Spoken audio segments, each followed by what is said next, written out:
Welcome to Being in Bracket Factory and welcome to my latest video, which is all about an engine. Now on this channel I cover lots of stuff, mainly very old stuff, 1930s, 1950s, that's what I like. But this is relatively modern. This is only 40 years old, and this is specifically an RD500 two-stroke engine. 500cc two-stroke, 4-cylinder, as fitted to the RD500 in 84 to 86. So sit back and enjoy. So here it is, the Yamaha RD500 engine, made from 1984 to 1986, I think. So a quick guided tour. It was built or billed as a V4, but it's not really a V4 because a V4 typically acts on the same crankshaft, whereas this has two crankshafts, crankshaft for each bank. So the actual V angle doesn't really matter because it's all driven from the same. Both cranks drive the same clutch, but we'll look inside there in a minute.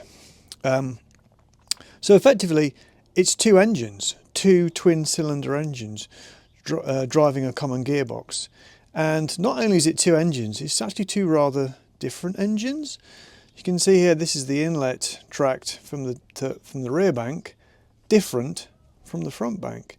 This is a piston ported, this goes straight into the crankcase. So we'll talk a bit more about that in a bit, but yeah, quite different. This is the water pump. It's got quite an intricate cooling system. Talk a bit more about that later on. Side cover, this is an oil feed pipe. It's got two oil pumps. We'll talk about that later. Round here we have the stator and rotor for the ignition, wasted spark system. These two bits are actually, this is not a standard factory part, this has been modified to add lightness, so is this. But these are both made out of magnesium, which is rather exotic, really. Back case is aluminium, but these are magnesium. It gives a major problem on this part. Again, I'll touch on that later on, the fact that it's magnesium, because given that they're, what, 40 odd years old, they kind of seize. Yeah, that's a little guided tour. I think what we'll do now is we'll whip this side cover off and have a quick look inside there. Right, side cover now off, and you can see what's going in here. So you can see this is the axis of the front crankshaft. This is the axis of the rear crankshaft, or upper and lower, whichever way you want to look at it. As you'll see, both of these drive the same clutch basket, and then the clutch basket feeds back through here into the gearbox.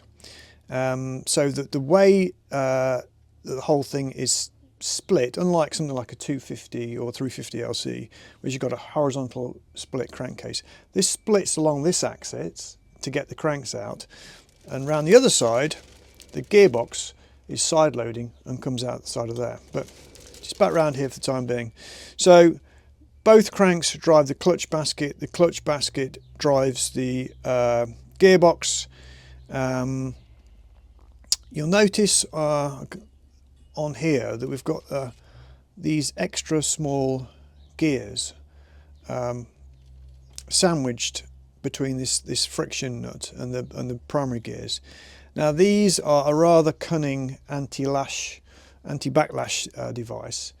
The way that they work is that the number of teeth on here is one different to the teeth on there. That means they move at a different speed, but they're clamped tight so that there's friction between the two. And what that does is takes out the backlash between this gear and that gear.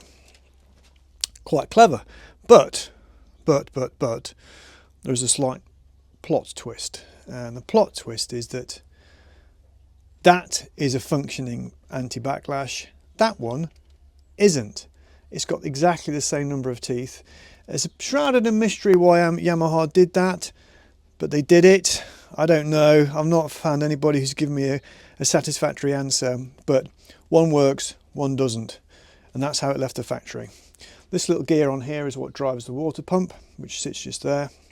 This gear here is a balance shaft gear, and running through the centre of the V is a balance shaft, and it's meant to smooth out the engine. There is a modification where you can swap this gear and this spacer and drive it from the rear crank, and it's meant to improve the balance, although I've never met anybody who can spot the difference. This is the kickstart assembly down here, and you've got the gear selector fork down there. Just here is the pump, a pinion for driving the oil pump. So I think next we'll talk about oil pumps. Right, lubrication. Now, the RD500 engine, believe it or not, actually has two oil pumps. This drive here is for the two-stroke oil pump, and this here is the two-stroke oil pump. Oops, there we are, that's the two-stroke oil pump, and it's actuated by, it's driven off the back of there, and it's actuated by this lever here. It spins around. And what's interesting about this lever is that it is connected to the throttle, so when you open the throttle it moves, but it's also connected to the power valve servo. So when the power valve servo, when the RPM gets to about 5,500, the power valve servo opens this pump. This means that if you back off at high revs, you're still getting feed to the two-stroke pump. That's the first pump. The second pump is this, and this is the oil pump, and this is gearbox oil pump, and this is hidden right inside here. And this is there's a cross shaft which goes from there all the way through to the side and drives that. And this, the reason it has this oil pump is because typically on engines they're splash fed, but because this has got such a high second crank, this doesn't get much splash. So if you remember seeing the front cover, you've got this oil feed pipe which comes up there, goes through the gearbox, oil gallery goes along here, goes through there, sticks into there. So that basically feeds oil to the top crank and keeps everything nicely lubricated. Okay, so I think what we'll do next is talk about ignition timing. Right, ignition system. So this is effectively a magneto, and on this flywheel, we'll take this off, show you what's inside, like that. The actual stator is connected to the cover, and these bolts are notoriously hard to remove. They get seized in, and you can see this one's actually had a repair. This has got a small stud that's been bonded in and a nut on instead. And this magnet spins round, and it's got two pickup points, one there and one there, and it will basically create two pulses, two sparks per revolution.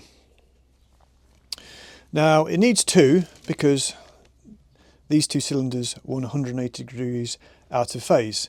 So for every revolution you need two sparks because it's a two-stroke. Also, the top cylinder also needs two sparks. And you have what's called a wasted spark system. So for every 180 degrees, you get a spark on all cylinders. When it's at the bottom, it doesn't matter, it ignores the spark, that's why it's called a wasted spark. So what this means is you can put any lead on any plug and it'll still work. So a little bit about the ignition timing. I'm not sure whether I might have to adjust. Oh no, that's fine. So these two banks are set such that they are completely in sync with each other. The angle of the V has got nothing to do with it. It's all about how these gears mesh with this thing here. And these gears are keyed onto the crankshaft with a key. So these go up and down in harmony, except another plot twist, they don't, not quite. They're actually 2.5 degrees out of sync. This cylinder lags that cylinder by 2.5 degrees. That means when all the sparks go bang, or when all the sparks spark, this one is 2.5 degrees behind, therefore it's advanced. So the bottom line is that the rear cylinders are 2.5 degrees out from the front cylinders. So you may be wondering or asking the question, why is that? Well, there are many theories. I think it's fairly accurate to say it's not an accident, it's not a manufacturing fault, it's not to do with backlash between this and this, or crankshaft wind-up or anything like that. It was designed into it. And I think that the best explanation is to do with heat management in this cylinder, and also reliability of the engine. And they did it on purpose. So now you may want to actually synchronize them if you're tuning your engine and you want to make sure everything, if both reach top dead center at the same time using the existing ignition system, you might want to synchronize them up, and you can do that. And what you do is that if I take off this nut, it's a very fine thread, don't know what it is, but it's very fine. In here you can see that the whole thing, I'll take this off first, there we go. See, the whole thing is keyed on. There's a keyway there, and that engages in the crankshaft. Can't see it, you have to take my word for it, it's underneath. There it is, there it is. So this is keyed on, and what you can do, you can get what's called an offset key, and it staggers it very slightly by, well, 2.5 degrees. And by doing that, you're now synchronizing everything reaching top dead center at the same time, which now means you've got the same ignition timing as front and back. So that's one way of doing it. The other way is to have an engine management, for example, Zeotronic, where you can adjust the timing of one bank with respect to the other. So that allows you to synchronize them up without changing that. So you might want to do that. The top tip, if you're ever building one of these, is this anti-lash gear. Never tighten that up before you've put your clutch basket on, because if you do, there's not a hope in hell of getting it on. You have to leave it nice and loose, jiggle it around, and on it slides, and then you tighten it up. You learn that the hard way. Okay, so what I think I'm going to do now is talk about the cooling system. Right, now to talk about the cooling system. So this is the pump. It's a mechanical pump driven off the front crank. Some YZR reps actually run an electric water pump. Some run 2 electric water pumps because cooling on these engines is an issue. But it's obviously a centrifugal pump, so the water comes in this way, gets, well, actually goes around that way, gets flung out into this rail. And this rail feeds the jackets on the lower bank and the head on the upper bank. And the way that the gaskets are positioned is that the gaskets on here force the water to go round the jacket and back up out here. And on this one, it just goes through the jacket and up to here, and both meet again at the top. And then this is the thermostat, and it goes off to the rad. There are other various bits. There's a port up here, so you can bleed the excess air that might be trapped in here, and this is connected to that as well, again to stop airlocks. Now these engines are notorious for overheating, particularly if you start tuning them. So go online and you'll see all sorts of mods that people have done to these separate cylinder heads, different ports for the water jackets, electric pumps, multiple electric pumps, all sorts of stuff. So oh, it does have an electric, on RD500 it does have an electric fan. So just here you've got temp sender, and I don't know whether you can see that. Not quite, you can't. Out of shot. I can move it up slightly. At the top you've got a temp sender just there, and a switch for the water pump. So I think next I'm going to talk about the power valves. So finally I'm going to talk about the power valves.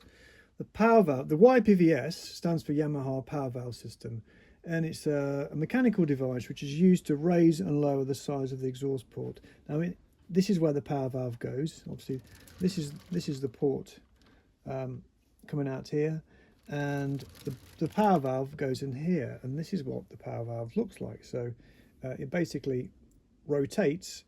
Actually, it's like that. It rotates, and depending on the angle of it, it raises or it shows this in the port, which means it's got a high top to the port, or it closes it and it shuts it down. A bit like the Thames barrier, I suppose. And it's in two halves because when you assemble it, you take it to pieces and you put a piece on either side. And there's a coupling link that goes in the middle, and then these are mechanically linked together, and then you have what's called a power valve servo. I've got one just here. This is what your power valve servos looks like, and it has a pulley on here, and it has cables which runs off to the linkage mechanism. Now, this here is a servo off an X-up, which controls the X-up valve, and this is a servo off an RD500. And you notice the difference is this has got this extra cable pull. This one doesn't. It's the same, basically the same mechanism though, same servo is used on lots of bikes. And as I mentioned before, this one goes off to the oil pump. So when the power valves open over 5,500 RPM, it pulls on the oil pump and gives it more oil. So I think that's about it. There's probably plenty more to say about these engines, but I think that's all for now. If you've got any questions, please stick them in the questions. So I hope you liked that. I hope you found it interesting. If you did, please hit like. If you've got any comments or questions, please comment below. And if you want to see any more like this, please hit subscribe. I'm actually working on an a YZR 500 bike at the moment, which is a replica of the YZR 500 with one of these engines in it. So I'll be working on that, showing you what I've been doing, starting it up, giving it a bit of wow. So if you want to see that, hit subscribe. But until then, thanks for watching.